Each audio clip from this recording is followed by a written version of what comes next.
I'm Dan Harlan, and I'm a creative genius. I grew up in the theater.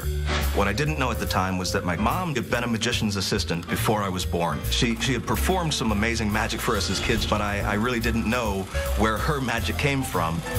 One of her best tricks, I think, was to produce a bar of soap from behind my ear to get me to take my bath. I think that's the real magic of a mother right there.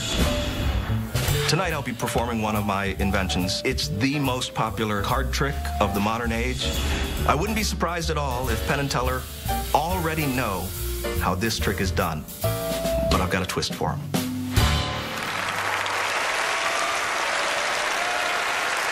Our next performer first hit the stage when he was 2 years old. I wonder if he regrets all the time he wasted for the first 23 months of his life. Please welcome Dan Harlan. Thank you so much. Thank you, everyone. I'm a creator of magic, and I wanted to share with you one of my favorite creations that's also been very popular with magicians around the world, something I came up with 25 years ago. And it uses this deck of cards on which I've drawn a picture, a little stick figure magician. Now, I haven't just drawn him on this card, I've actually drawn him on all of the cards, and all of those pictures are a little bit different. So that if I do this, he appears to move. He reaches up, takes off his hat, and he's about to pull something out, but you know, I don't want you to see what that is yet, because I'm gonna need a card named. Now, I could just ask Penn to name a card, but he would say the 3 of clubs, most likely, and I'm gonna use the time-honored traditional committee method. Now, since I don't know anyone here, I'm just gonna select somebody, and I'm gonna toss my little friend here. He's for good luck. His name is Bones. Here we go. Oh, right next to you. Can you get him? Yeah, fantastic. Will you stand for me, please? Hi. And what is your name? Erica. Erica, here's what I'd like you to do. I want you to imagine that you have an invisible deck of cards, and you've separated them for some reason or another into the red cards on one side and the black cards on the other side. So you have 2 imaginary piles there, and what I'd like you to do is to select one of them to keep. Whatever you choose is what we'll use. So would you like the red cards or the black cards? The red cards. The red cards? Well, then we'll take the black cards and just toss them away. Do the same thing in your mind. Now, I'd like you to take Bones and hand him to the person next to you. And thanks, you may be seated. Thank you so very much. And would you please stand for me? Hi, and applause for her as well. And what's your name? Troy Netta. Troy Netta? Yes. Yeah, oh, terrific. Okay, so Troy Netta, your choice is a little more limited. We've got the red cards here, and you're going to imagine separating them into the hearts and the diamonds. And then you're going to choose which ones we keep. Same as your friend. So would you like the hearts or the diamonds? The hearts. The hearts. Well, I've forgotten which side we put them on, so it's all imagination anyway. We'll just toss those and call these the hearts. Would you do me a favor and then hand Bones to the person next to you? And thank you so much. You may be seated. And sir, stand up. This applause is for you. What's your name, sir? Scott. So Scott, your choice is a little more complicated than the first 2, but I'm sure you're way ahead of me here. You're going to, in your imagination, spread out the cards. These are the hearts. So we have 13 of them, and you're going to choose just one to keep, all from the obvious ace to the desirable jack, queen, and king, or all of the numbers in between. It really is your choice. Which one of those should we keep? The 10 of hearts. The 10 of hearts. So in your imagination, I want you to separate out, I'm not sure exactly, I think it's right about there. You separate out all the other cards and you toss them aside, leave the 10 of hearts right out in the open like that. That's fantastic. And then toss Bones up to me.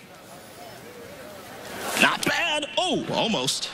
Again, don't be concerned about him. It's his job. He's going to watch the rest of this from right here in my pocket.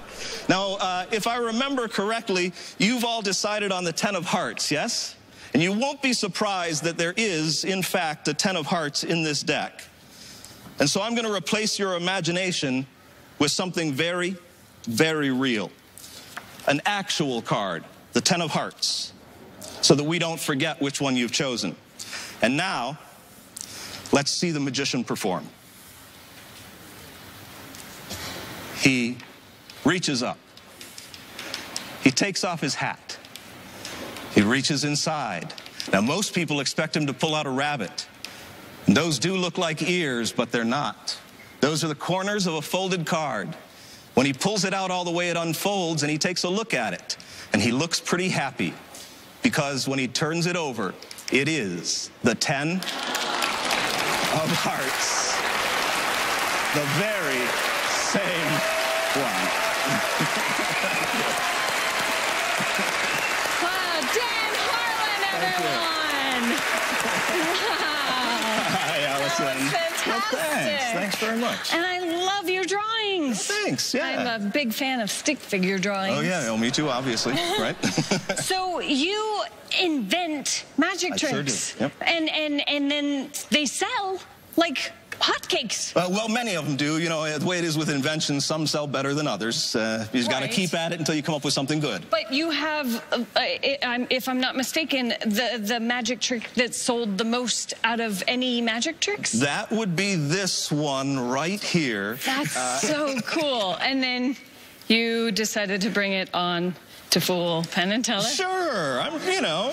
What if they bought it? It's very likely that they know this trick. As a matter of fact, I brought it on because it's my first chance to perform it on television for everybody, and I really wanted to do something that's close to my heart. Okay, well, it's time to go to the boys. How many tricks can someone get in magic that they can buy in a shop and that they can learn and is good enough to destroy people on national TV?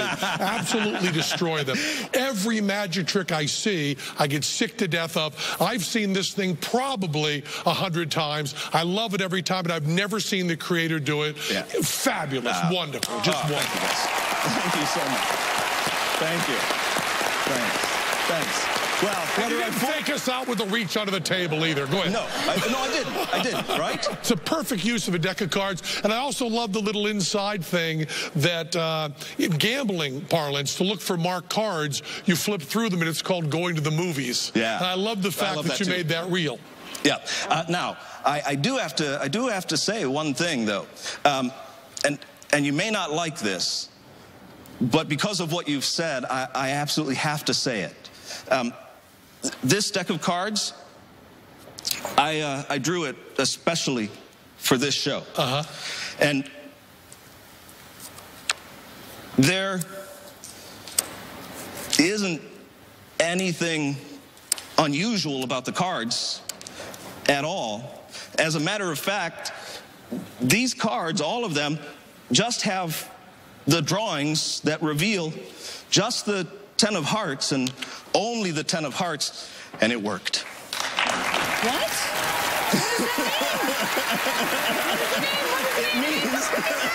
It means that you guys...